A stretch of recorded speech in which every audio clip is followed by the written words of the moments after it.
com muita expertise nessa área de construção em madeira. A gente mesmo tem uma experiência muito grande de construção em madeira, mas uma construção residencial, casas grandes e tudo.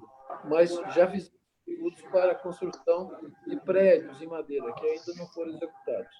Mas essas duas construtoras têm muita condição de desenvolver trabalhos nessa área. Podemos Eu estou falar indo para o ao vivo.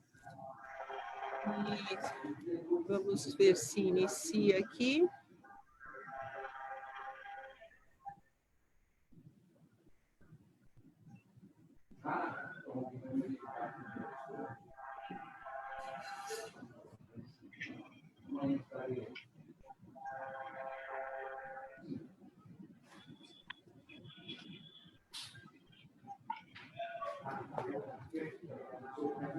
Boa noite a todos, boa tarde ainda, né? Ainda estamos às 17 horas. Quero saudar a todos, dizer que é uma satisfação enorme recepcioná-los aqui na nossa live desta tarde. Quero cumprimentar inicialmente a Silvia Passarelli, cumprimentar o Sidônio Porto, o Márcio Porto, a Irene Gasson e a Vera Visoc, dizer que, mais uma vez, estamos realizando esses eventos nesta pandemia, né, um novo formato de nos reunirmos e tratarmos das questões ambientais, cumprindo com o nosso regimento interno aqui da Comissão de Direito Ambiental e Sustentabilidade da OAB de Santo André. A Comissão de Direito Ambiental e Sustentabilidade da OAB Santo André é uma comissão que já está instalada há pelo menos 2 décadas. Eu estou nas últimas 3 gestões como presidente. Tenho ao meu lado grandes lideranças da advocacia que também fazem parte da comissão, como, por exemplo, a doutora Irene Grasson, a quem eu cumprimento.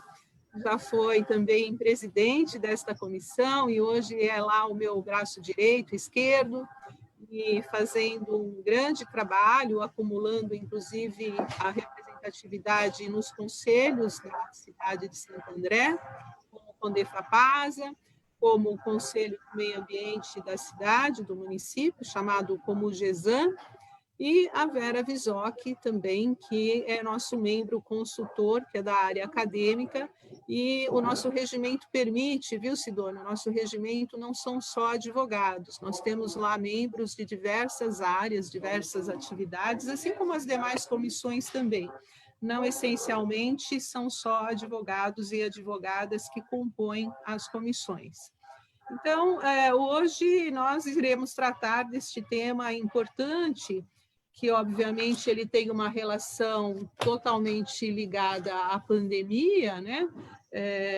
Todos têm ouvido falar deste novo normal, né? Após esta crise sanitária que nós estamos vivendo, uma crise nunca antes vivida e que tem trazido grandes impactos.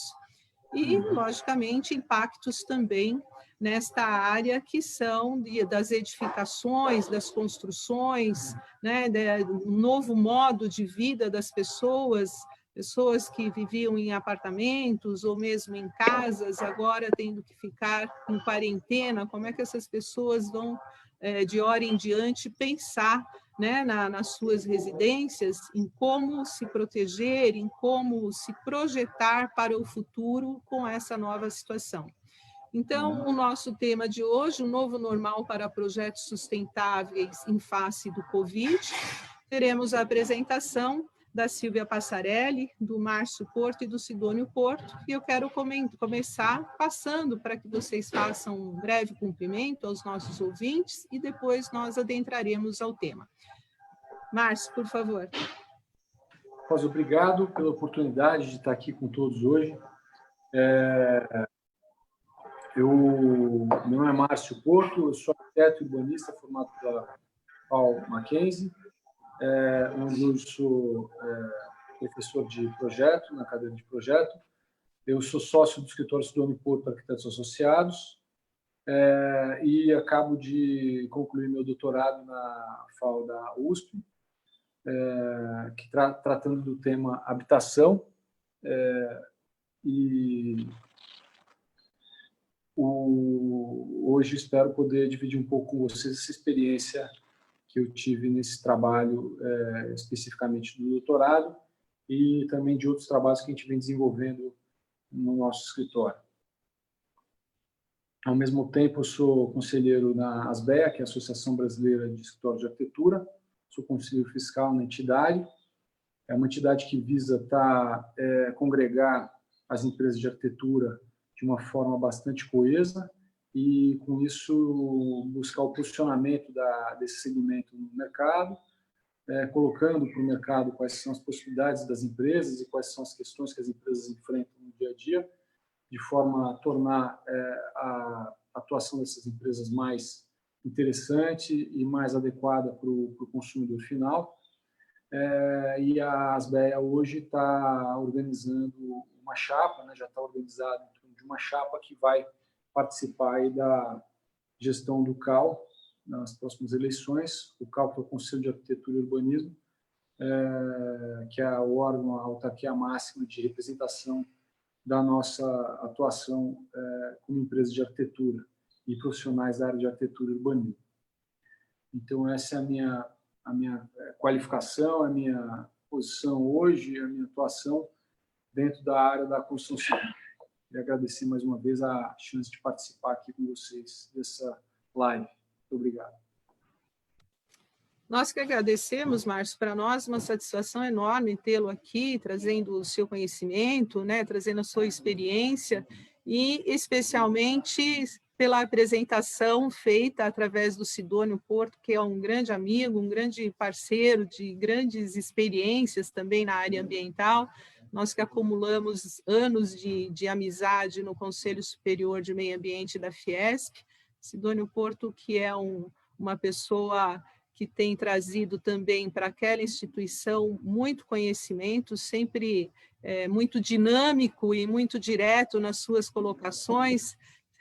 Sidônio é um amigo muito querido por todos, então a sua apresentação para a nossa Comissão de Direito Ambiental e Sustentabilidade da OAB é, de fato, uma grande honra para nós. Muito bem-vindo, agradecemos a sua participação e, de hora em diante, as portas da nossa casa, aqui da nossa comissão, estarão abertas para você. Tá bem? Obrigado. Silvia, imagina. Silvia, vamos abrir seu fone aqui, que eu fechei para não dar microfonia. Você pode abrir? Você abre o seu fone, Silvia? Pronto. Isso. Bom, Vera, obrigada pelo convite. Rosa, obrigada pelo convite. Um prazer enorme estar de novo com você, embora à distância, perto da Irene, minha companheira de Conselho do Patrimônio. Bom, eu sou arquiteta urbanista, eu tenho uma atuação uma atuação na área de planejamento urbano e planejamento ambiental e história da cidade, do urbanismo, com foco no patrimônio cultural. Eu trabalhei muito tempo na gestão urbana e ambiental aqui de Santo André, e depois de fazer mestrado e doutorado junto com a prefeitura, na loucura que o Márcio deve ter vivido, né? Ora você está com uma prancheta, ora você está com um monte de livro, eu atuei durante 10 anos na Universidade Federal do ABC. Eu me aposentei da universidade o ano passado, mas eu ainda atuo na universidade como pesquisadora e como professora do programa de pós-graduação em planejamento e gestão do território. Atualmente, estou no Conselho de Patrimônio da cidade, eu sou vice-presidente do Conselho, e eu faço parte também, junto com a Irene, da Associação de Museus, Associação de Amigos do Museu de Santo André, onde a gente busca recursos humanos, técnicos e de divulgação do Museu de Santo André, que para nós é uma joia rara aqui da região, que reúne a história do ABC inteiro. Então, é mais ou menos isso, é um prazer enorme estar aqui, ser provocada por esse tema, né? Tão novo e tão urgente. A Silvia se tornou uma grande parceira nossa, né? Porque a Comissão de Direito Ambiental e Sustentabilidade, nós sempre tivemos assento, acho que desde o começo do Conselho de Meio Ambiente da cidade, a OAB sempre esteve lá presente, sempre concorreu e acho que em todas as gestões, não é, Irene? Sempre ficou com o seu assento lá, sendo composto às vezes por mim, às vezes pela Irene. Então, a gente tem uma atividade intensa na cidade, na área ambiental, e sempre de braços dados aí com a Sílvia, que sempre esteve presente também. A Sílvia, ela com grande conhecimento, porque além dela executar, né, a atividade profissional dela, ela na área acadêmica traz muita contribuição para nós. Então, Sílvia, de maneira que, mais uma vez, eu que agradeço a sua presença aqui, é sempre muito engrandecedor e de muito aprendizado te ouvir. Eu quero ouvir o Sidônio agora. Sidônio. Então, Rosa, boa tarde, né? Prazer Boa tarde. estar com vocês, sobretudo com você que me fez esse convite, muito prazeroso, estou feliz de estar com você, embora à distância. Mas então, você mencionou os advogados, né? Que estão aí em todas essas comissões que você mencionou. Eu, nos últimos anos, acostumei a conviver amistosamente, de uma maneira muito agradável, com muitos advogados, né? Assim como você, no COSEMA, na infraestrutura da OAB, o Sanseverino me convidou para participar lá, e eu participei lá há uns 2 ou 3 anos. Aprendi muito, né? Porque vocês têm toda uma maneira diferente e jurídica, obviamente, de ver as coisas, né?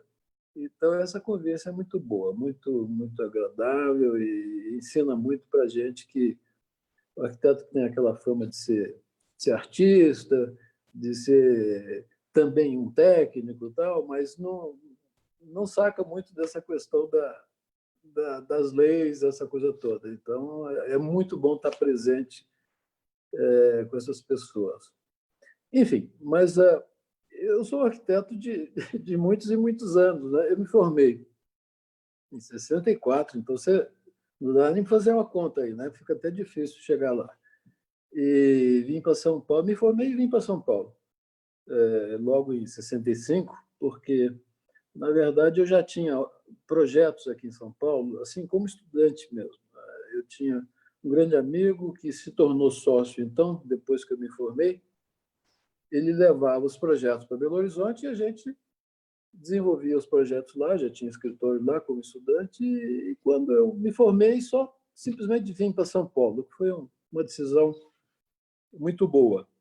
Tivemos muito boas oportunidades, era uma época em que serviço valia muito, né? Serviços, sobretudo no caso específico de arquitetura, tinham muito valor. Então, a concorrência não era tão violenta como hoje. Então, foi um período assim de muita satisfação de trabalho e tal. Mas, enfim, esses anos todos, né, estamos aí, temos o escritório desde então, e mudamos. Antes o escritório era na Avenida Ipiranga, no centro, porque tudo acontecia no centro, né? Era uma maravilha.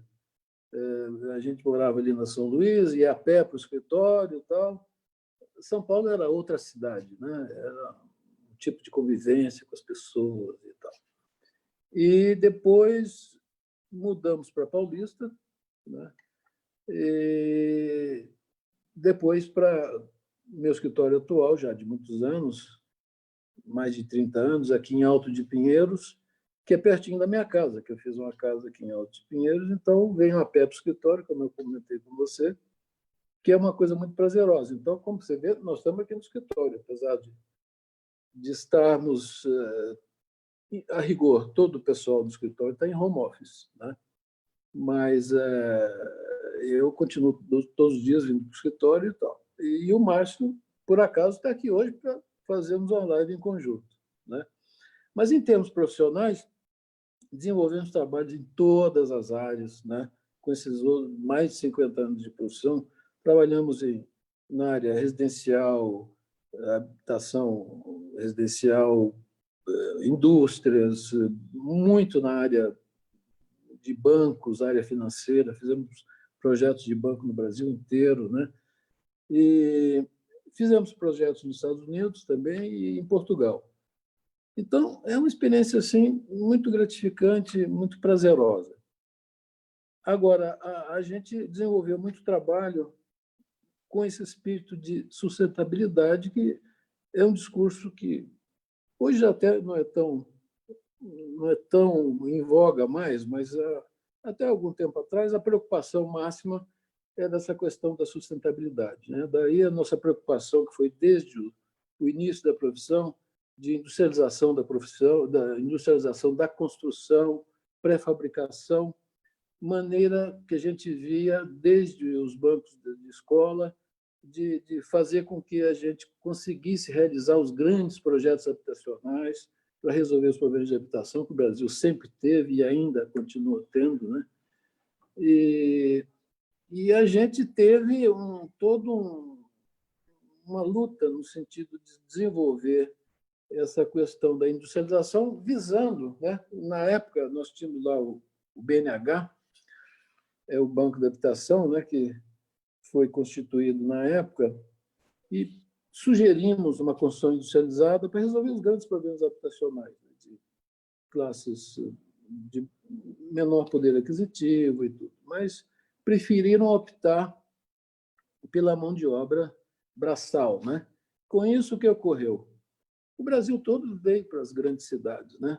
São Paulo, então, foi uma loucura, né? Isso de 1950 até os nossos dias, ainda há um afluxo muito grande para São Paulo, apesar de que, de uns anos para cá, tem um processo inverso, né? As pessoas saindo das grandes cidades, que é um processo que vai, até durante a nossa conversa, vai aparecer, né? As pessoas saindo por outros motivos, né? Agora, não só os custos de morar em São Paulo, morar nas grandes cidades, quanto agora essa questão de saúde pública, né? Então, durante o nosso debate, aí eu acho que a gente pode falar um pouco sobre essa questão que a gente desenvolveu. Industrialização da construção visando a produção em massa, evitando todo esse processo de favelização, porque as cidades receberam esses contingentes habitacionais sem nenhuma condição, né? As cidades foram invadidas pelas massas que vinham procurando trabalho, procurando desenvolver sua vida, né? Que é muito natural. Mas não houve a condição necessária e suficiente para fornecer todo essa resposta de habitações compatíveis, próximas aos locais de trabalho, né? Então, eu acho que por aí eu paro simplesmente dizendo isso, que a gente pode prosseguir no debate com conversas nesse tipo de assunto, né? Que nós procuramos sustentabilidade através de processos adequados para atender a maioria da população. Muito bem, Sidônio, muito grata, viu, por ter vindo contribuir conosco.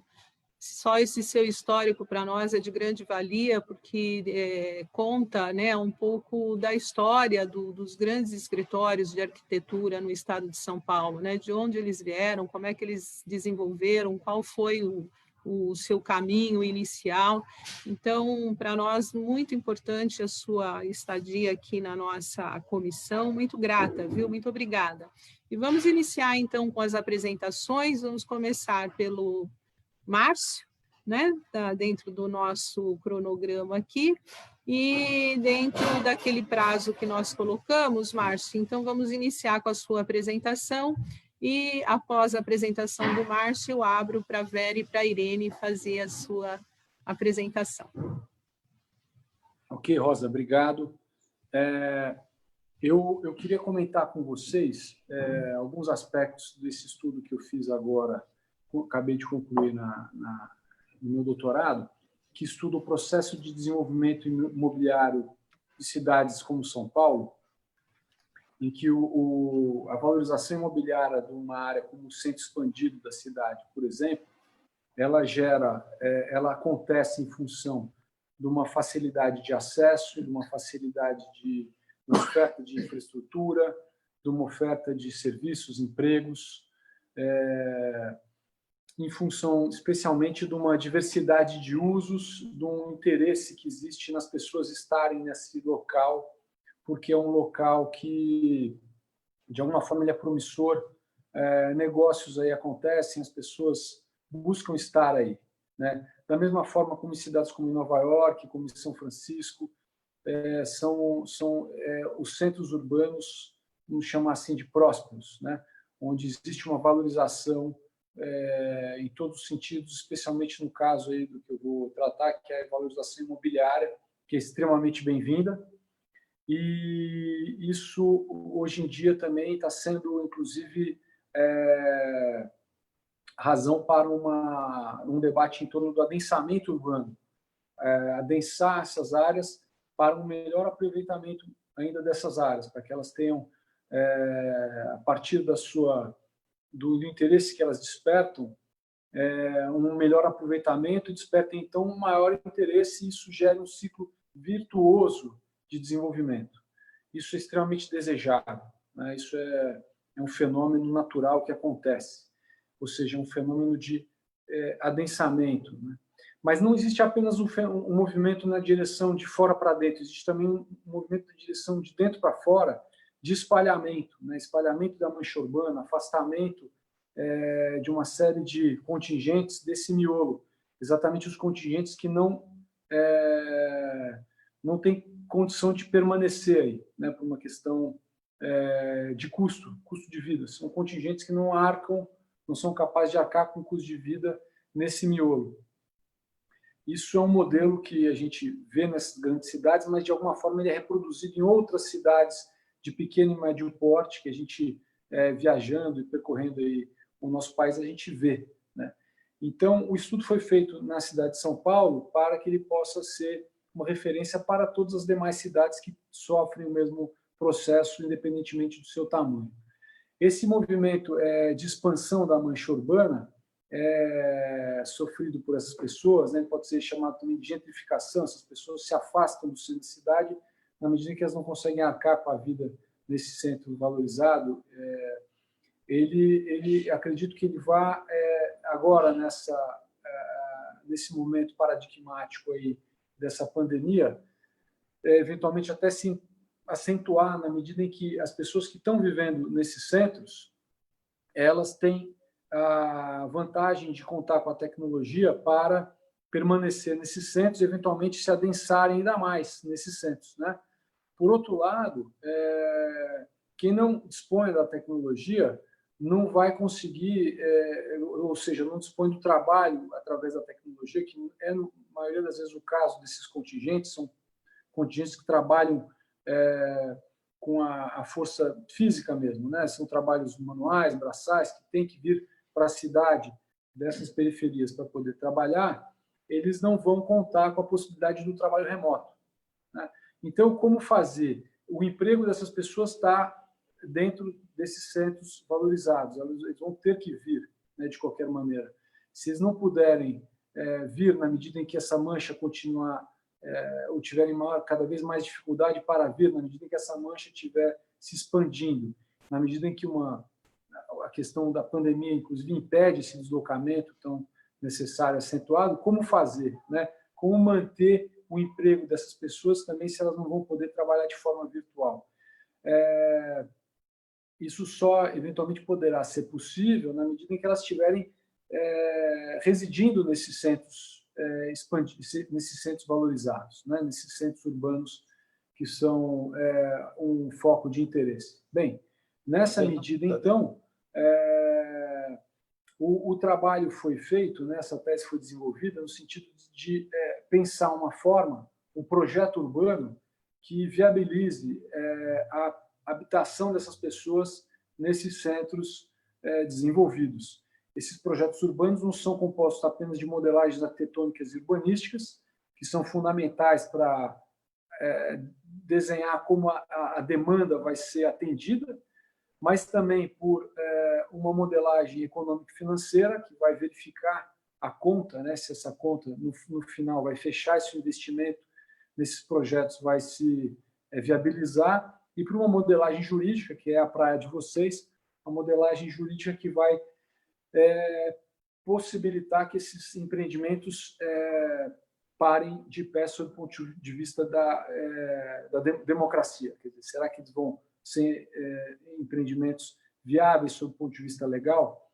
Então, essa tese estudou esses projetos urbanos que buscam viabilizar a habitação nos centros valorizados através desse tripé econômico-financeiro, arquitetônico, urbanístico e jurídico, e viu que, através de uma série de casos que existem aí pelo mundo, esses projetos são possíveis, são desejados, inclusive para revitalizar certas áreas degradadas, certas áreas que precisam de revitalização nesses centros urbanos, que, por mais adensados que venham a ser, ficam, vamos dizer, como vazios urbanos. Esses vazios urbanos degradados, eles poderão ser aproveitados a partir desses projetos, chamados projetos indutores de desenvolvimento urbano, como, por exemplo, um projeto chamado de Mission Bay, em São Francisco, um desenvolvimento imobiliário na Baía de São Francisco, dotado de um uso misto bastante intensificado, são investimentos voltados para pesquisa laboratorial e fármaco, bem característica ali da região, em laboratórios da Northwestern University, lá de São Francisco, e esse desenvolvimento imobiliário ele prevê não só investimento nesse segmento fármaco industrial, mas também no desenvolvimento institucional da universidade nesse território, o desenvolvimento comercial, o desenvolvimento de serviços e habitacional. Tudo num terreno bastante abrangente, mas dentro de uma região urbana bastante desenvolvida, previamente desenvolvida, uma região urbana bem estrategicamente posicionada dentro da cidade, próxima do eixo de desenvolvimento urbano, próxima do mercado, do centro financeiro da cidade, bem inserida dentro próxima, pelo menos, do eixo cultural e turístico da cidade, ou seja, é um projeto que está integrado na malha urbana, diferentemente, por exemplo, dessa outra tendência que a gente pode estudar agora com empreendimentos como esse que a XP está propondo, aí, interiorizando. Então, é por isso que eu digo que existem dois movimentos simultâneos, um de aumento da mancha urbana na direção das periferias, um de concentração de interesses na área mais central, mas agora uma novidade, que é essa possibilidade de se ocupar mais o interior. Quer dizer, existem movimentos, E uma oportunidade, por outro lado, que eu vejo aí para o mercado imobiliário a partir desse estudo que foi feito na tese, é exatamente de tentar aproveitar esse movimento que vai na direção das periferias, trazê-lo para junto do movimento no sentido da concentração e do adensamento urbano, e propor, então, edifícios de uso compostos por um mix de perfis de usuários, para que um maior número de pessoas, um maior número de usuários, de uma maior demanda possa ser atendida por empreendimentos de uso com perfis diversos, e, com isso, esses empreendimentos possam, então, ter um êxito ainda maior, um êxito de negócio, sob o ponto de vista do negócio imobiliário propriamente dito, ainda maior, em função dele estar numa posição estrategicamente interessante dentro do centro urbano bem demandado, bem desenvolvido e valorizado, e a partir de uma oferta para uma maior gama de demandas, de usuários, certo? Então, esse é o cerne do pensamento que eu queria trazer para o nosso debate de hoje, e estou à disposição aí para as demais colocações, aí, para eventuais perguntas e respostas que possam ser colocadas. Muito obrigado.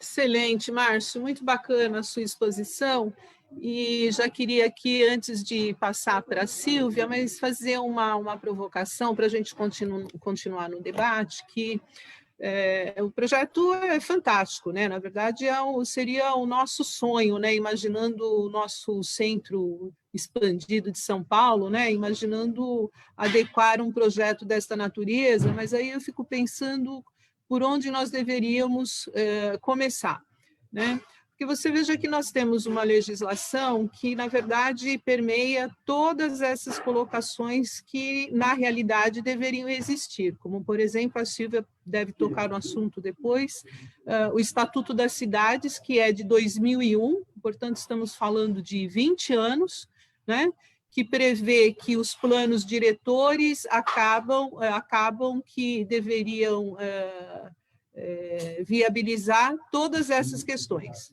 né?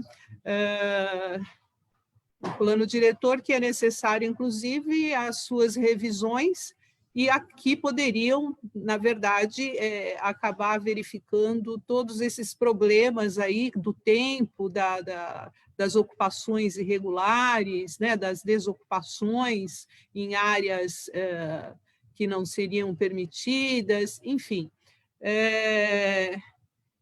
A própria lei de uso e ocupação de solo, né, através das suas revisões.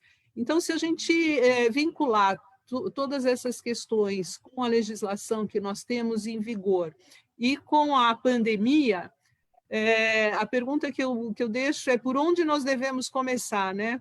Pela revisão da legislação posta, né? Pensando numa outra doença que porventura possa vir, pensando numa nova forma de sustentabilidade, inserindo aí a questão da governança, se essas áreas ocupadas indevidamente foi por acaso, enfim, questões colocadas aqui para o debate e colocando ainda mais dificuldade para a Silvia, quer dizer, dificuldade não, na verdade, facilidade, né? Porque para ela isso é muito simples, né, de solucionar. Mas antes de passar para a Silvia, eu queria só franquear a palavra para a Vera e para a Irene, para uma breve saudação. Vera? Fone.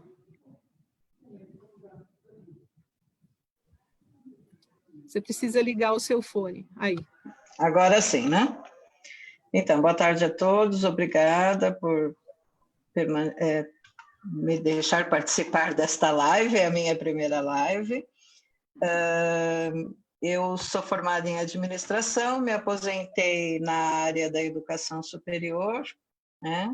Hoje, a minha atividade principal é a comissão, né, da OAB, que sou muito honrada em participar, e fico feliz de poder estar aqui participando com vocês e conhecê-los, mesmo que virtualmente, né? A doutora Rosa Irene já conheço presencialmente. Uma boa tarde a todos.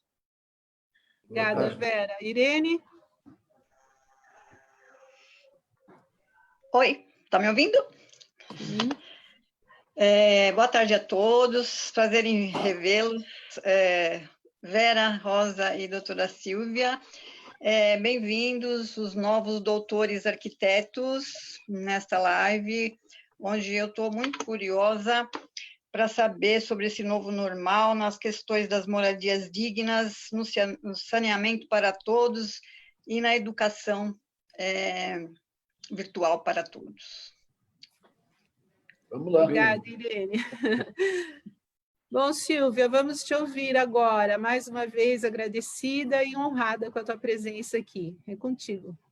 Eu não sei se eu vou entrar nas provocações que a Rosa fez, mas vamos lá, eu vou seguir o meu roteiro e depois a gente entra nessas provocações. Na hora que eu peguei esse tema, eu falei assim, bom, vamos começar dizendo que eu não sou infectologista, eu não tenho nada de pandemia, então, o que a gente está aprendendo é tudo novo, é tudo novidade que a gente tem lido, que a gente tem ouvido de infectologistas, de pessoal da área de saneamento, que a gente está aprendendo, tudo é novo para nós, né? E uma das coisas que eu ouvi antes de ontem, numa live que eu estava participando, uma médica sanitarista falou que essa situação de quarentena, provavelmente nós vamos viver por mais 1 ano e meio. Ou seja, até 1922, se a gente conseguir uma vacina segura ou um remédio, até toda a população ter acesso a isso, nós vamos ter que tomar os cuidados de evitar o contato pessoal. Eu só não sei como eu vou conseguir segurar minha mãe por tanto tempo dentro de casa, né? Mas a gente vai ter que fazer esse esforço de evitar aglomerações, evitar tudo que a gente gosta, né? Que a gente vive em cidade porque a gente gosta de gente. E a gente vai ter que evitar isso, provavelmente, por mais 1 ano e meio. De outro lado, os cientistas que estudam essas questões de mudanças climáticas estão dizendo que um novo vírus pode vir a qualquer momento. Então, a gente vai ter momentos com novo vírus presente, talvez mais agressivo, talvez menos agressivo, e a gente vai ter que estar o tempo todo agora em alerta. Por isso, estão falando num novo normal. Quer dizer, a gente vai estar o tempo todo convivendo com novas doenças, com novas situações nunca vividas antes. E aí vem a Rosa e coloca esse desafio, né, de discutir esse novo normal, de viver com esse vírus ou com outros vírus que virão. Bom, a primeira coisa que o Dr. Drauzio Varela está falando é use máscara, que é normal para os povos asiáticos, eles usam normalmente quando eles estão resfriados, quando eles estão gripados, eles põem a máscara para proteger o outro. A nossa indisciplina tropical não está conseguindo pôr a máscara nem com o vírus circulando, né? Que dirá... Então, nós vamos ter que aprender isso, né? Vamos aprender a usar esse novo acessório, que é a máscara, toda vez que sai da rua, toda vez que pega o elevador, toda vez que sai de casa, dentro do apartamento, saiu do apartamento, põe a máscara, porque esse é um novo modo de se relacionar com o outro. Bom, e a gente traz, além da máscara, outras novidades que a quarentena nos trouxe, né? A primeira delas, que eu acho que é algo que vai ficar, é o home office. A gente está sentindo, eu estou vendo quem está trabalhando em home office, vou tirar a educação de lado, porque eu acho que educação com home office é uma coisa para quem é já graduado, né? É para adulto, não é para criança, né? Mas o home office é uma realidade para parte da classe trabalhadora, principalmente o de nível superior. E aí surge um desafio para arquitetos, eu acho que o Márcio começou a colocar isso, para arquitetos e para designers, de criar ambientes dentro das casas para permitir o trabalho, né? As casas não estão preparadas para isso. As casas, cada ano, vão diminuindo de tamanho, e eu fico pensando, toda vez, aquele meu quarto, onde eu morei em São Paulo, numa casa da década de 50, uma casa com desenhos modernos, e que o meu quarto tinha espaço para 2 camas, um armário gigantesco, ainda tinha um sofazinho, que era onde ficava o berço do meu irmão caçula, e uma mesinha de trabalho. Esse era o meu quarto, onde eu dormia sozinha, porque eu era a única mulher da família. Hoje, mal e mal, cabe a cama e o armário. Então, a gente vai ter que criar um novo desenho para o morar. Quer dizer, a arquitetura da casa, a partir de agora, vai ter que pensar no local de trabalho. Os móveis vão ter que ser pensados para, nos espaços de minuto, permitir locais de trabalho. É um desafio para os arquitetos que estão atuando, para os novos arquitetos que vêm vindo, criar esses espaços de trabalho, principalmente na residência onde moram várias gerações. Eu tenho a oportunidade de morar sozinho, mas se minha mãe estivesse aqui, ela estaria assistindo televisão que está aqui do lado, né? Então, a minha televisão está desligada, ou ela estaria na máquina de costura que ficaria aqui perto. Quer dizer, essas relações onde tem muita gente morando, várias gerações morando, crianças e adultos e idosos, a gente vai ter que trabalhar isso dentro das casas. É por isso que, entre outras coisas, nas periferias, a quarentena não se mostrou. Não dá, são várias pessoas morando num espaço de minuto, as pessoas têm que sair para fora de casa, senão elas vão se matar ou enlouquecer, né? Então, a gente vai ter que trabalhar essa questão do novo espaço do habitar. Esse é um desafio que vem pela frente, principalmente adaptar os espaços diminutos que foram criados na década de 80 e 90 e 2000 e 2010 para ser um espaço que permita morar e trabalhar no mesmo espaço e conviver com várias gerações. Bom, considerando essa população que vai trabalhar em casa, ela não vai ficar o tempo todo de casa, ela vai sair.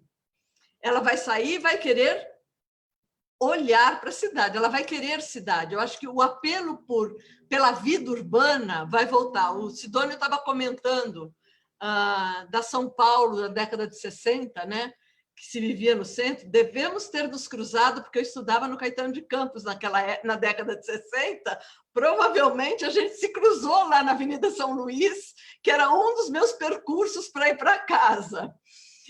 E a cidade realmente era de convivência, a gente andava nas ruas. O centro da cidade é isso, né? As pessoas não se reconhecem, não se conhecem, mas elas andam na rua, elas convivem com aquele espaço, elas param nas leiterias, nos restaurantes.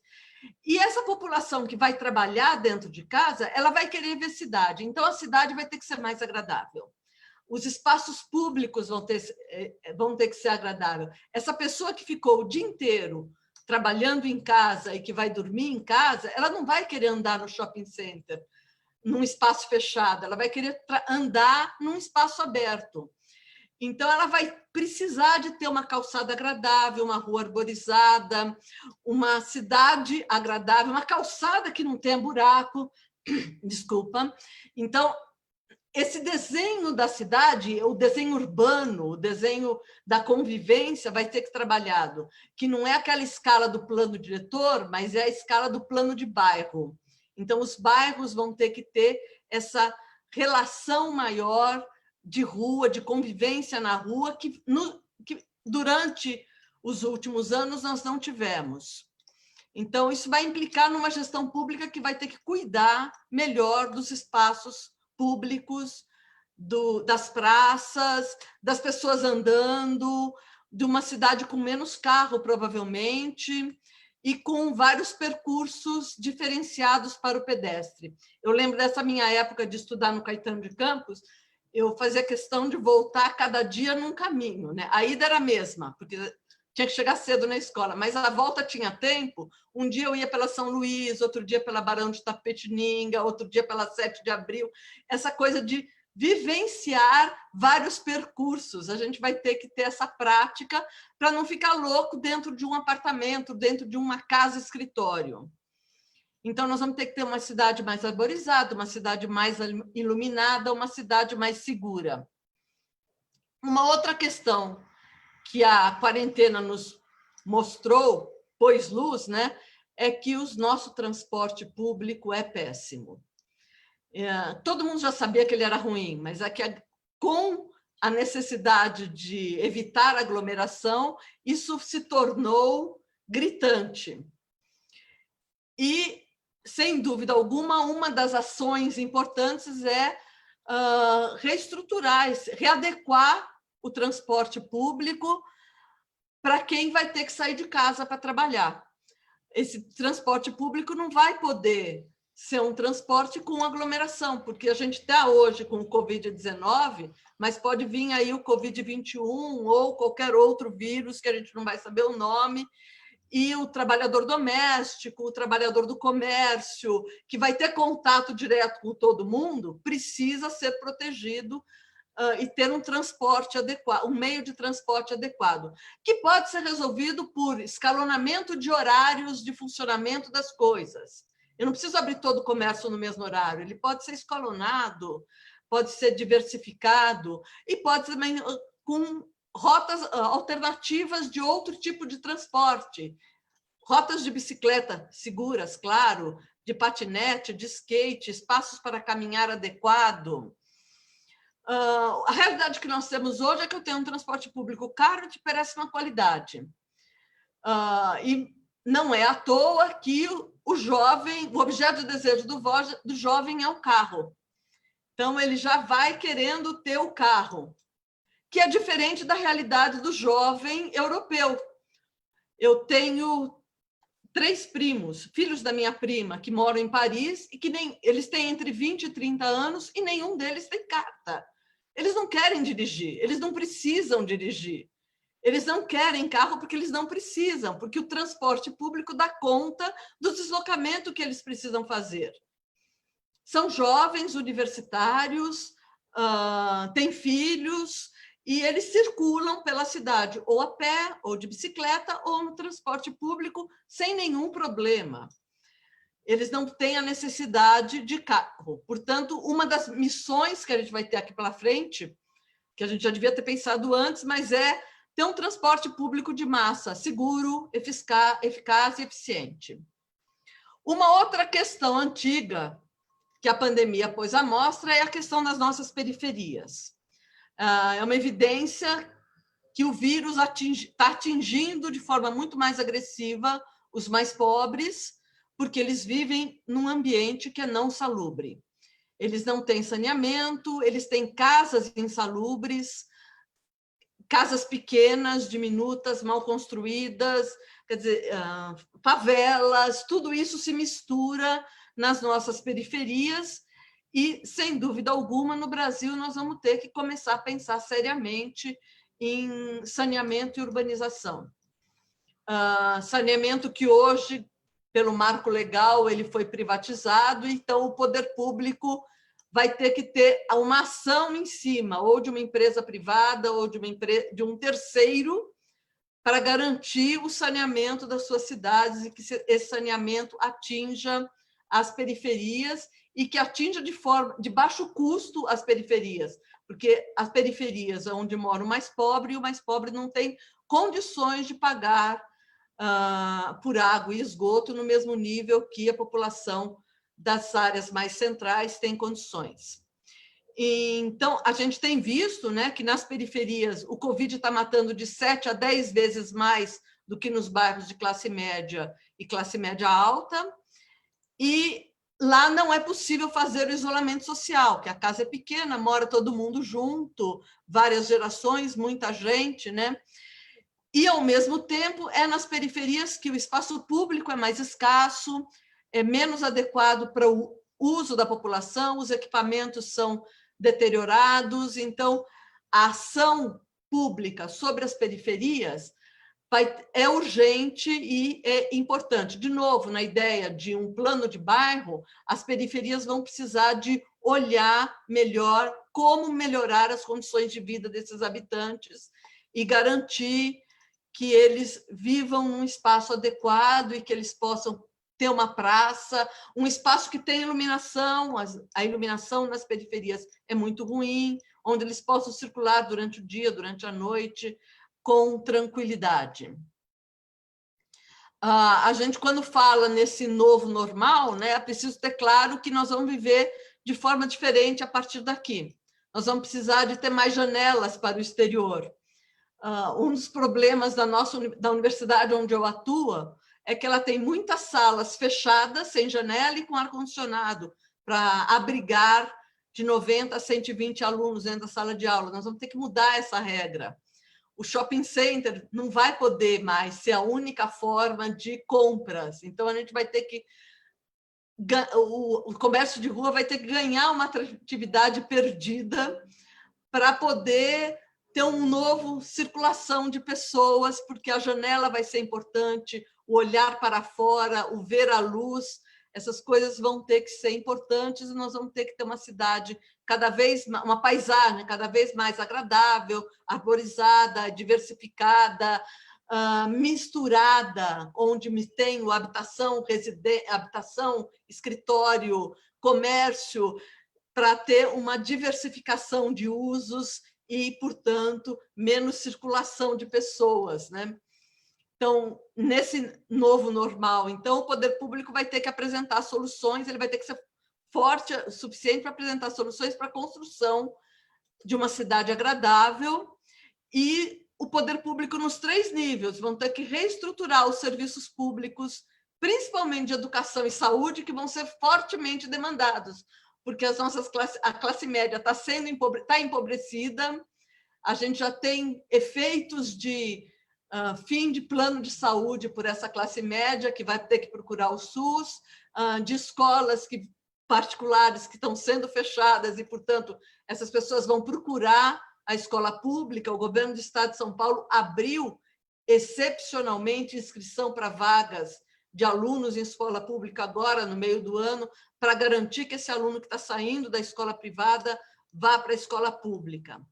Então, mais do que plano diretor, Rosa, pegando aí o gancho que você me jogou, a bomba que você me jogou, o plano diretor vai me trazer vários instrumentos para poder trabalhar isso, mas eu vou ter que pensar em planos de bairro, em melhorar o desenho urbano da cidade, mais do que pensar a cidade como um todo, sem esquecer a cidade como um todo, que vai ganhar novos... Tem instrumentos, o Estatuto da Cidade dá todos os instrumentos para a gente poder trabalhar a cidade como um todo, de pensar esse desenvolvimento, mas eu vou ter que pensar pequeno, pontual, local, para poder agir nessa cidade como um todo, na região metropolitana que a gente vive como um todo. Vou deixar abrir por aí. Nossa, fantástico, Silvia. Você conseguiu fazer um apanhado geral assim de várias situações, né, dos impactos que essa mudança vai trazer. Você destacou a questão da adaptabilidade, a questão da comunicação, a organização, algo que você não falou diretamente, mas indiretamente você falou também do intraempreendedorismo, né? Muita gente criando negócios internos, caseiros, para conseguir sobreviver. Então, a criatividade, o trabalho em equipe, né, também uma outra coisa que a gente destaca. Eu fiz uma live esses dias para falar das startups, né, porque as startups já tinham esse conceito, né, de liderança independente, né, e que eu acho que agora está bem salientado com a questão da pandemia. Então, eu acho que tudo que você colocou, e principalmente as mudanças que o poder público vai ter que fazer para ir para os bairros onde estão concentrados os maiores problemas, os maiores impactos da pandemia, a gente vai ter que pensar em planos diretores setorizados, né? Eu acho que o plano diretor continua a ser uma ferramenta, no entanto, ele terá que ser feito individualizado, verificando a necessidade de cada bairro, porque é muito característico. Eu acho que, principalmente, se a gente falar, não vamos nem falar numa cidade como São Paulo, que é imensa, o próprio Márcio depois pode destacar um pouco mais, mas se a gente falar da nossa cidade aqui de Santo André, você pegar por regiões, eu acho que são situações bem diferentes, às vezes, uma da outra, principalmente aquelas onde faz divisa com outras cidades com maiores necessidades, como, por exemplo, se você falar a divisa de Santo André com a cidade de Mauá, tem uma característica, a cidade de Santo André, divisa com São Caetano, tem outra característica, quer dizer, diante da pandemia, todas essas necessidades elas deverão ser estudadas, setorizadas dentro do município. Muito bem colocado. Obrigada mais uma vez. Sidônio, vamos te ouvir mais um pouco. Vocês vejam que o tempo na live ela tem menos minutos, viu? Porque a gente já está quase a 1 hora aqui. Então, peço para o Sidônio fazer a sua apresentação e depois nós passamos para as considerações finais. Está sem som. Você precisa ligar o som. Opa, deu? Ok agora? Sim. Ok? Chegou. Então, a Silvia, com a experiência que ela tem, certamente mostrou quase tudo que vai ocorrer daqui para frente, com todos os problemas, né? Mas ela me fez lembrar de momentos muito agradáveis, que eu acho que é o que todo mundo gostaria de ter daqui para frente, mais do que antes até, essa questão de viver a rua, né? Todos nós estamos ansiosos para termos essa liberdade de estar como a gente teve. Eu comecei a contar e ela lembrou-se do período dela de escola, né? E me transportou para o meu caminho, né, de casa, na Avenida São Luís, para o escritório na Avenida Ipiranga, onde eu fazia agradavelmente esse percurso a pé. Como era gostoso andar na cidade, né, no centro de São Paulo, onde tudo acontecia, né? e era uma cidade muito bonita e, infelizmente, ficou como está hoje, bastante deteriorada.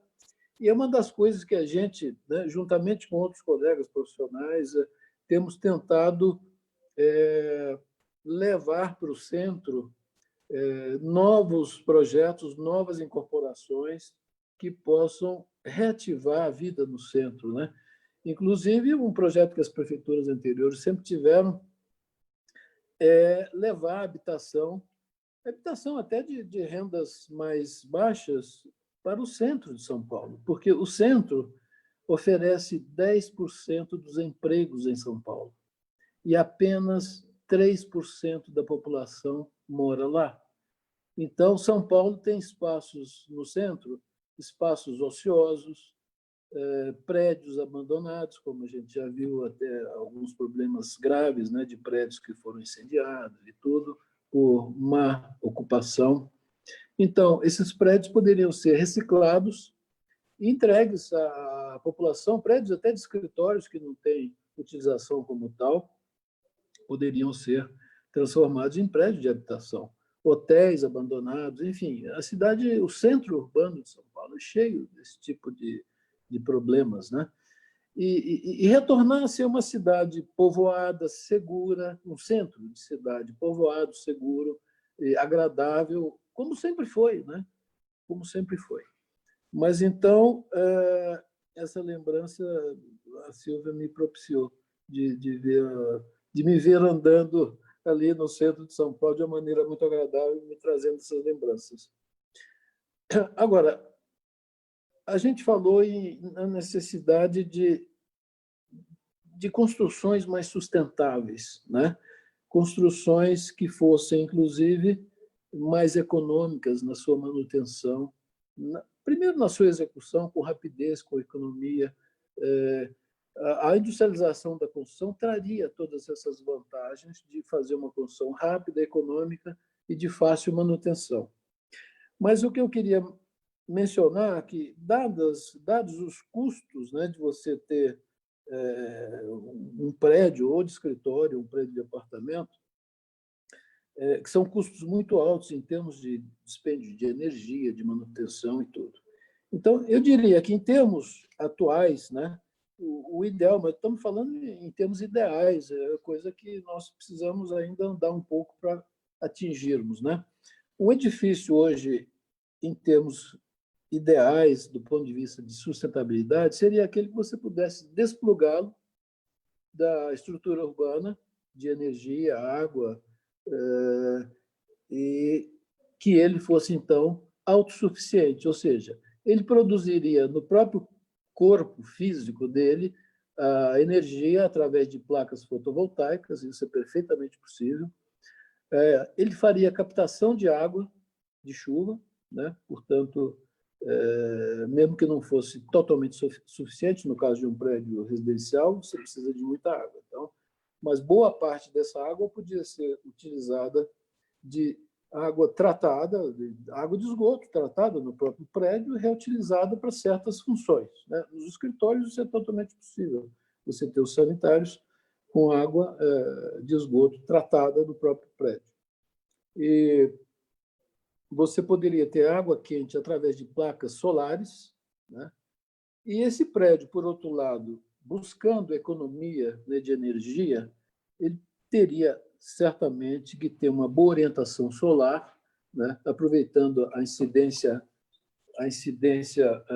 máxima possível de sol e ventos dominantes, com panos de fachada bem abertos, como a Silvia até mencionou. Você ter um prédio de escritórios tem que ter muita abertura, né? Obviamente muito vidro, para ter absorção de luz solar, para diminuir o custo de energia, né? E até porque também é muito mais agradável. Claro, com as proteções, né, quebra-sóis e vidros que realmente permitam a absorção e reflexão de calor. Então, estou falando isso em alta tecnologia, que é claro que a gente tem que buscar. Obviamente que não são soluções para prédios populares, mas dentro desses conceitos você pode conseguir também projetos adequados para habitações de baixo custo, com boas soluções arquitetônicas, né? Uma outra coisa que é fundamental, que o Brasil padece, né, desse mal, é a falta de infraestrutura, né, que nós estamos sabendo, todo mundo sofrendo essa questão toda, onde a gente sabe bem os números, 50% da população do Brasil não tem esgoto e 30% não tem água encanada.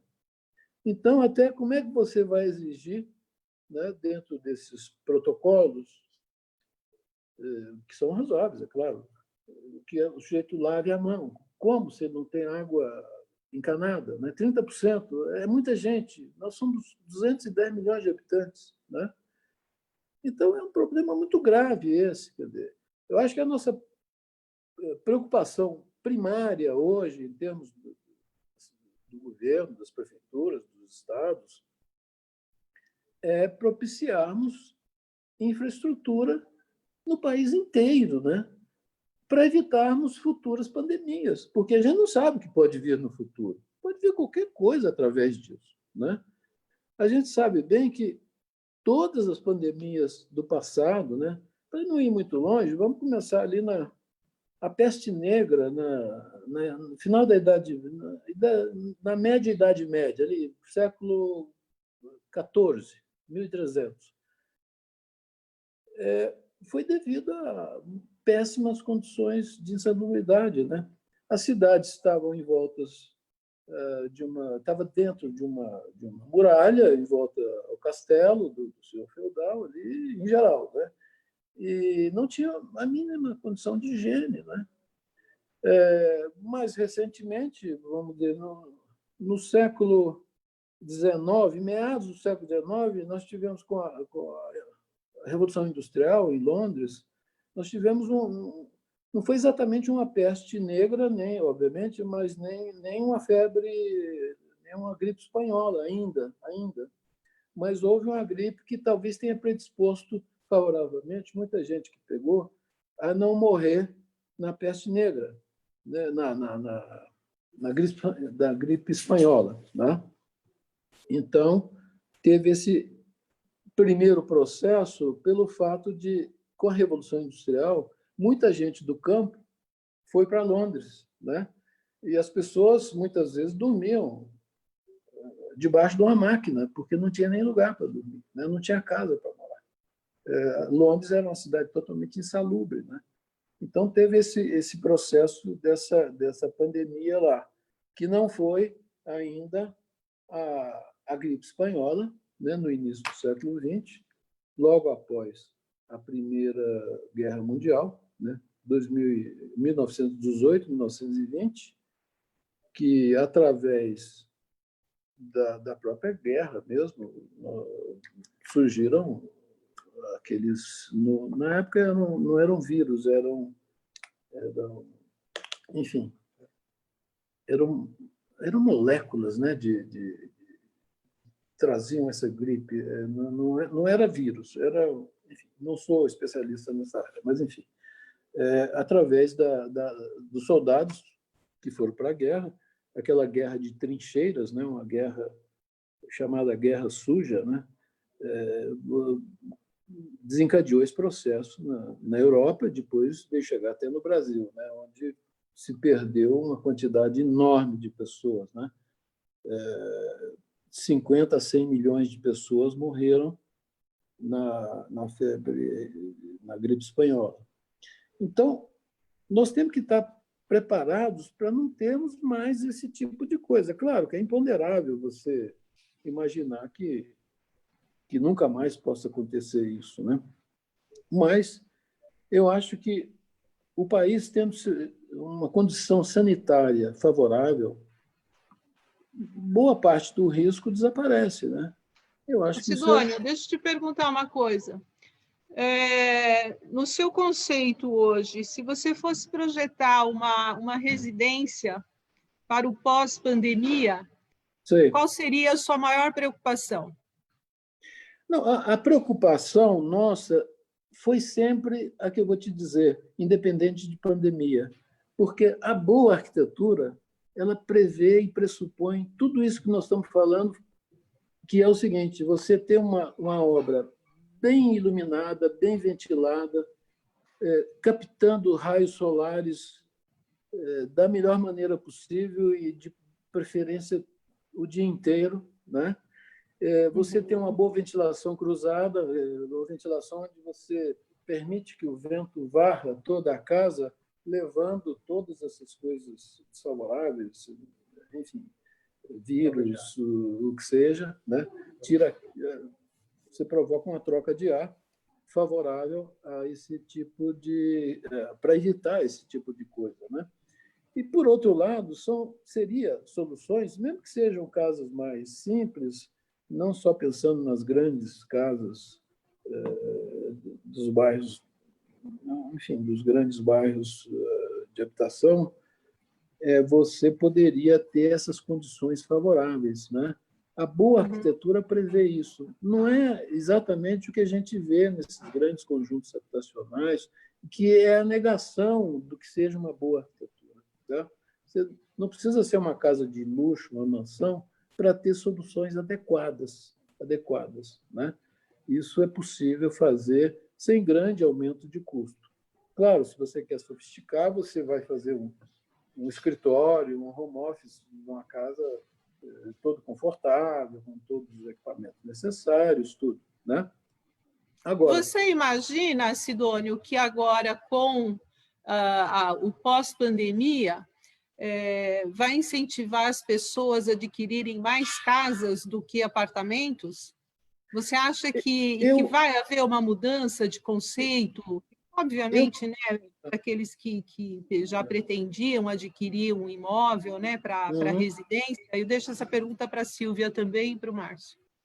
Eu tenho esse sentimento porque nós já, por esses dias, há 1 mês, 2 meses atrás, a gente teve solicitações de amigos nossos, que são também clientes, que querem fazer casas que no futuro serão as suas casas principais, em geral nos lugares onde eles nasceram, porque são pessoas que vieram para São Paulo, têm aí seus negócios, enfim. Entendi. E hoje em razão de terem vivido esse período da pandemia, mudaram o seu conceito. Mudaram. Muitos que moram em apartamento querem mudar para casas, né? Hoje, por exemplo, eu moro em casa, eu acho que é extremamente confortável, mas também mora numa casa. Ele praticamente não tem problema, ele tem 2 filhos que ficam brincando lá, né? Não tem dificuldade com relação a isso, tomar sol, brincar, tem cachorro em casa, essa coisa toda. Isso é um desejo que muitos têm e poderiam vir a ter, né? Perfeito. E você acha, perguntar para o Márcio, você acha que mesmo que a pessoa que hoje se obrigando a adquirir um apartamento, qual seria o seu conceito de apartamento ideal para uma situação de pandemia vivida hoje? Rosa, eu vou chegar na sua resposta em seguida. Eu só queria retomar o ponto que você tinha deixado ali atrás, com relação à necessidade ou não de ser feita uma revisão na lei. De fato, em 2001, com o Estatuto das Cidades, havia uma possibilidade de um caminhamento muito interessante para o que viria a ser um programa habitacional para o Brasil, e, de forma contrastante, veio um programa Minha Casa Minha Vida aos moldes do que foi o sistema SFH-BNH, e perpetuando uma característica urbanística massiva, né? Então, a gente acaba entendendo o seguinte, que não é uma questão de se revisar a lei, se revisar o arcabouço legal, é uma questão mais mesmo de se promover um crescimento econômico nacional para que, com uma maior possibilidade de se distribuir renda e gerar empregos e gerar oportunidades de empreendedorismo, as pessoas passem a ter um maior poder aquisitivo e gerando, então, um ciclo mais para o virtuoso do que para o vicioso, né? dentro de um cenário mais próspero, né, minimamente mais próspero, não recessivo, né, como é o cenário que nós temos já vivido há bastante tempo, esse é um cenário que acaba favorecendo a poucos, aumentando o abismo social. O aumento do abismo social dificulta que esse mix de convivência dos diversos perfis no empreendimento habitacional mais plural possa acontecer. Então, vamos dizer, a trava daquele modelo que eu comentei quando eu falei agora há pouco está muito mais nesse problema de se compor o mix de perfis sociais em função do grande abismo social. A chave dele, por outro lado, estaria numa possibilidade, vamos dizer, num maior crescimento econômico da nação como um todo, numa maior prosperidade da nação como um todo, que poderia, então, consumir melhores serviços, poderia, então, arcar até com melhores unidades habitacionais e por aí vai, né? O apartamento, vamos dizer, o apartamento pós-pandêmico, vamos dizer, seria, ao meu ver, um apartamento que, de fato, você teria um pouco mais de espaço, você precisaria arcar com um pouco mais de espaço dentro da unidade habitacional, ela é muito compacta, dois corpos não ocupam o mesmo espaço ao mesmo tempo, um corpo não pode estar em dois lugares ao mesmo tempo, né? Ou dois corpos não ocupam o mesmo espaço ao mesmo tempo, enfim, a questão física, quer dizer, precisa de um pouco mais de espaço para poder fazer conter numa mesma unidade o ambiente de trabalho, não que ele vá ficar integralmente dentro, 100%, mas talvez de uma forma mista, né? Um pouco dentro de casa, um pouco nas empresas mesmo, né? Que talvez a necessidade do ser humano de conviver socialmente numa cidade, ela continua existindo. Então, ele poderia ser um pouco maior, deveria ser um pouco maior para conter uma maior diversidade de usos, talvez possivelmente com áreas abertas. Existe uma ideia, né, de que o térreo comum, o nível do térreo, é uma interface importante do edifício com a cidade.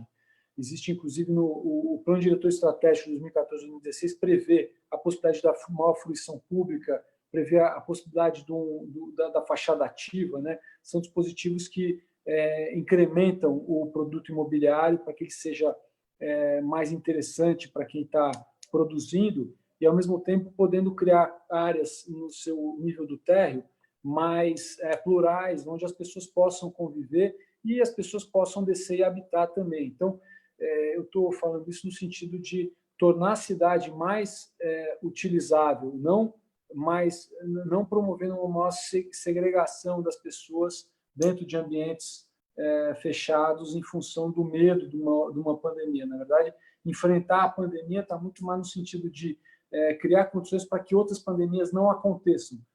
Vão acontecer? Poderão acontecer? Poderão. Mas esperar que elas aconteçam é produtivo? Não. Produtivo é a gente criar condições para que elas não aconteçam, dentro dessa lógica de uma maior oferta de espaços tratados sob o ponto de vista do sanitário, de uma maior oferta de sistemas de saúde de melhor qualidade e de espaços mais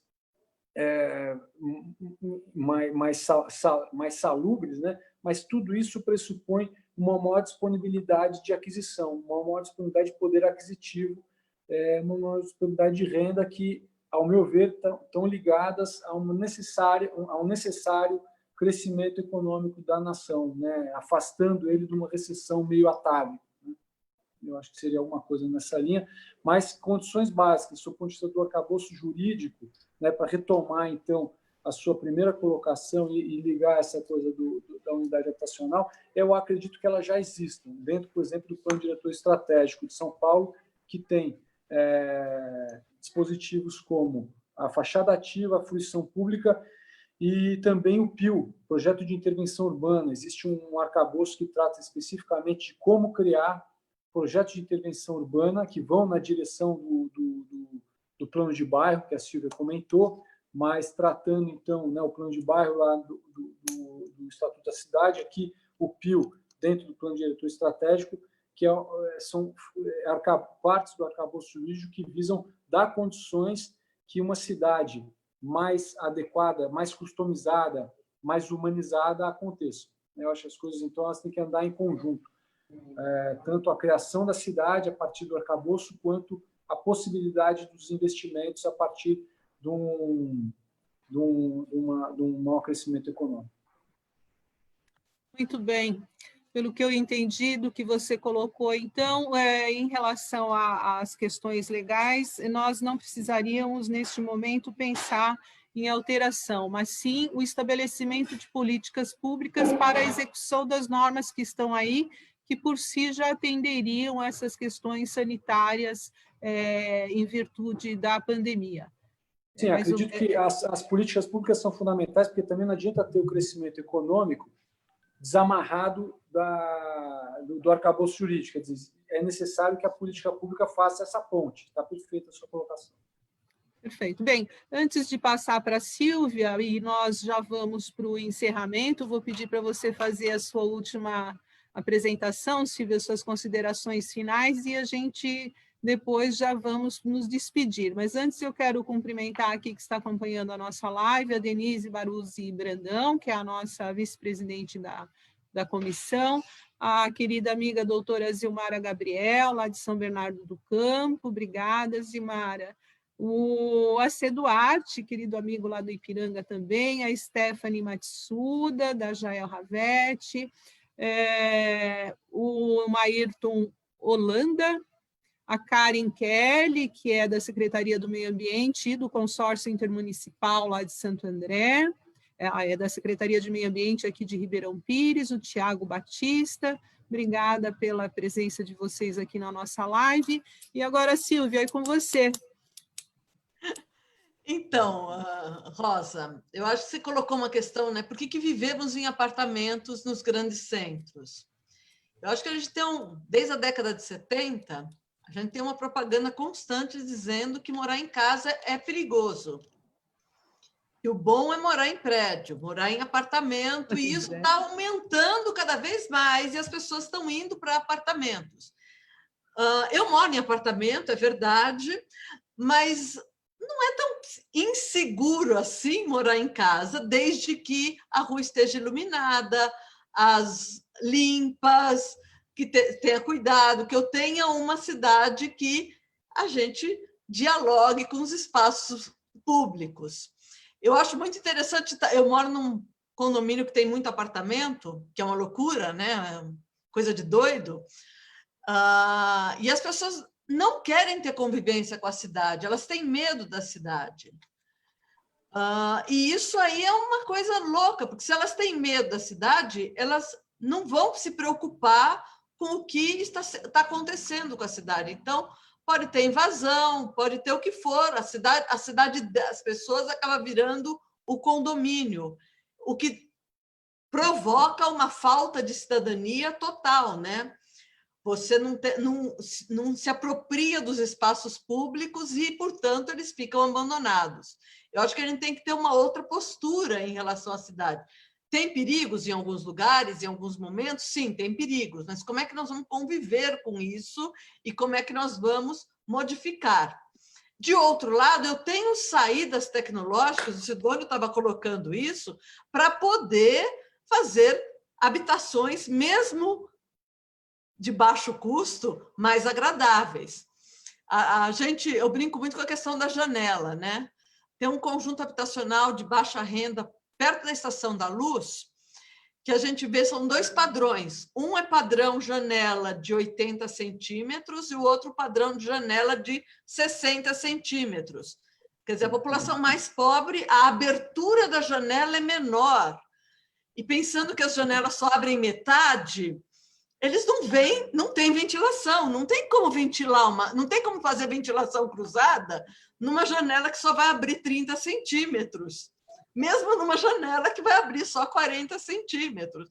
E isso não muda nada na obra, eu fazer uma janela mais ampla, eu fazer uma abertura diferenciada, que não precisa ser aquela que eu só fique com meia janela aberta. Quer dizer, isso, a tecnologia permite que eu faça. Acontece que eu vou rebaixando o custo da construção para aquilo que é o mais precário do precário.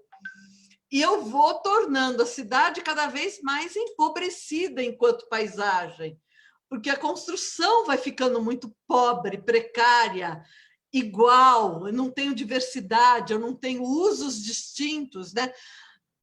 Vai falar em fazer usos distintos dentro de um conjunto de alta renda. Meu Deus, não pode, né?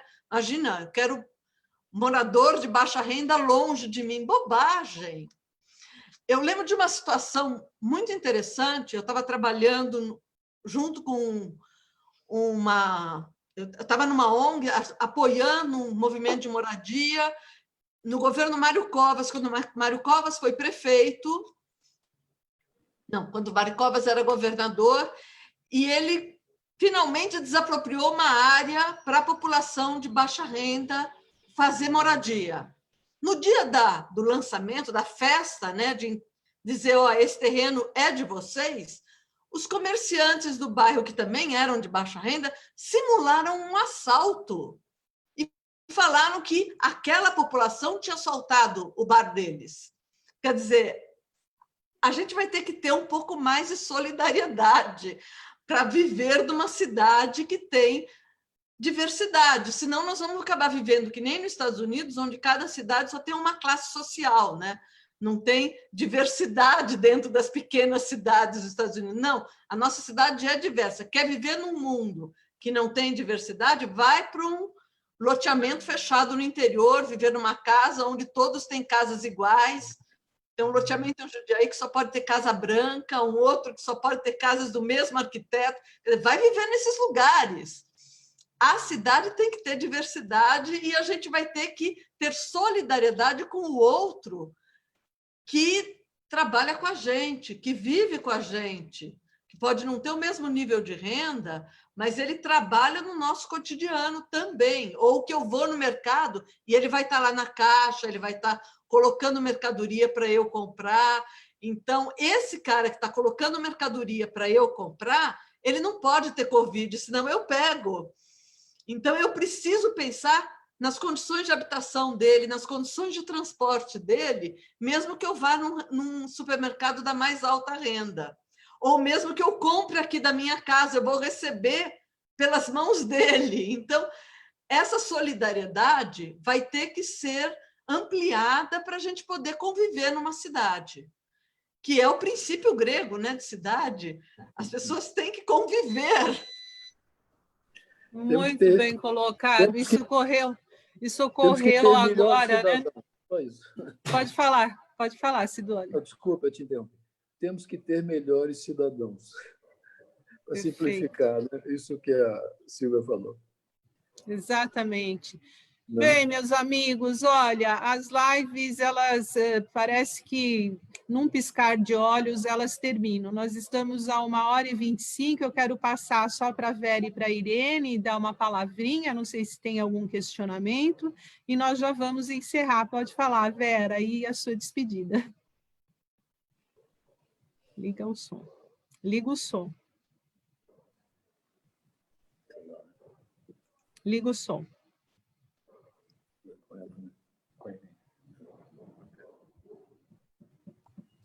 Agora acho que sim. Então, eu queria fazer uma pergunta para os arquitetos, né, para a doutora Silvia, com relação aos novos empreendimentos, tanto os residenciais quanto os comerciais. Nós temos algum item ou alguns itens que podem vir a se tornar obrigatórios para esses novos empreendimentos, já visando a sustentabilidade, né? E, mais uma vez, agradecer por ter me convidado para estar aqui presente com todos vocês. Eu que agradeço, Vera. Irene?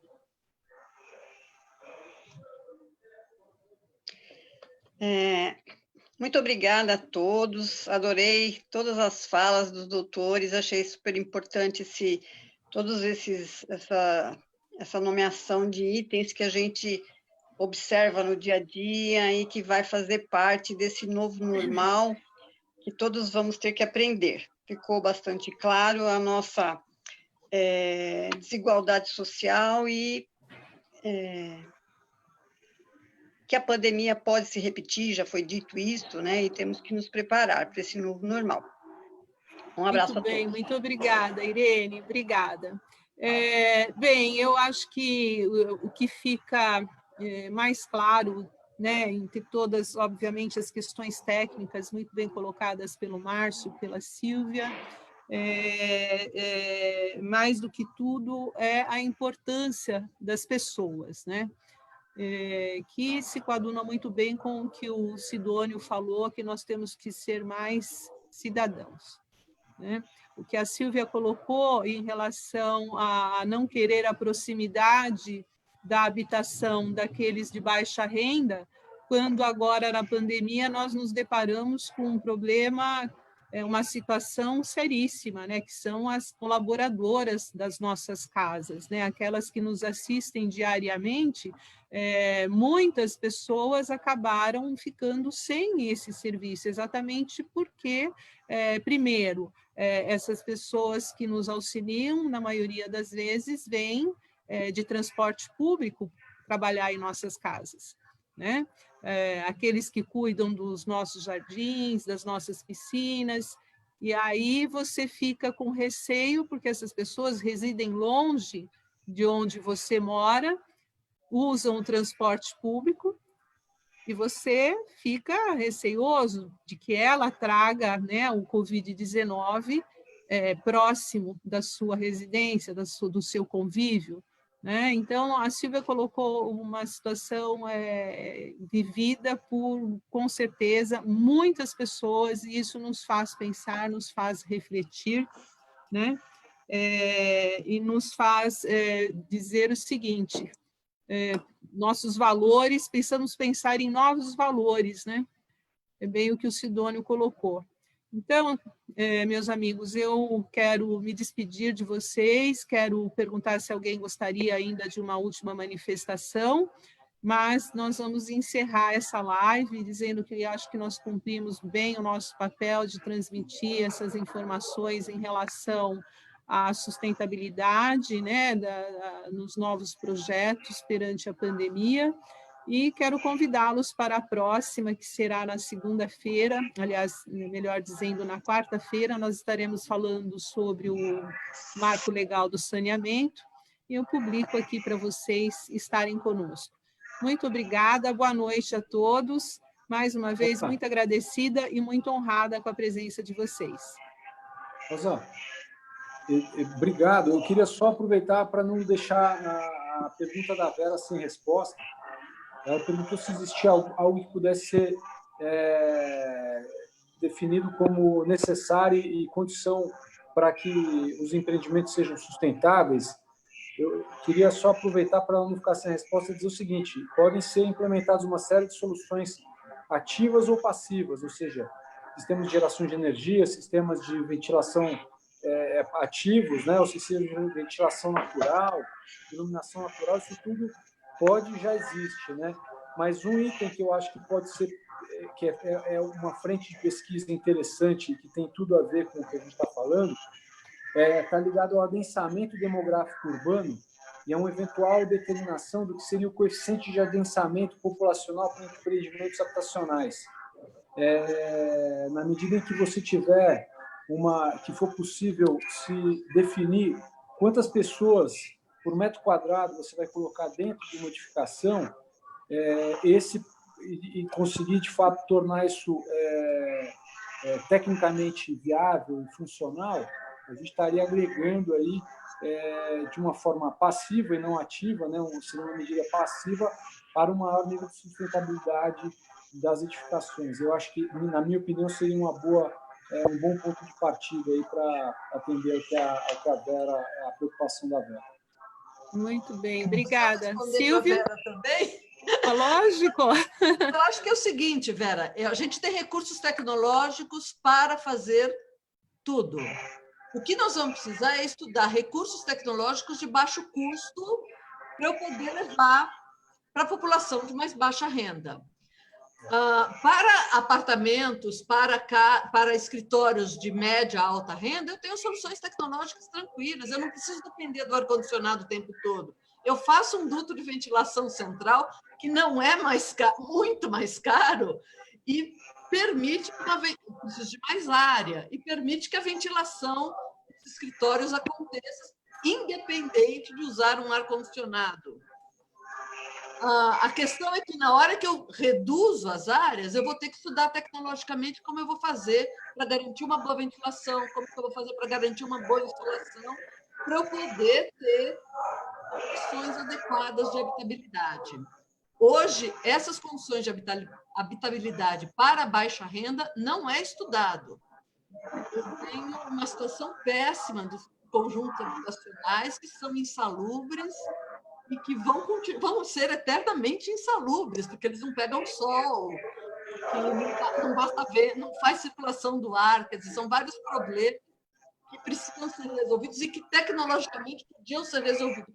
Tem que estudar um pouquinho mais, só isso. Obrigada. Muito bem, obrigada, Sidônio, muito grata mesmo. Obrigada, Márcio, obrigada, Silvia. Até a próxima. Obrigado pelo convite, Rosa. Obrigado.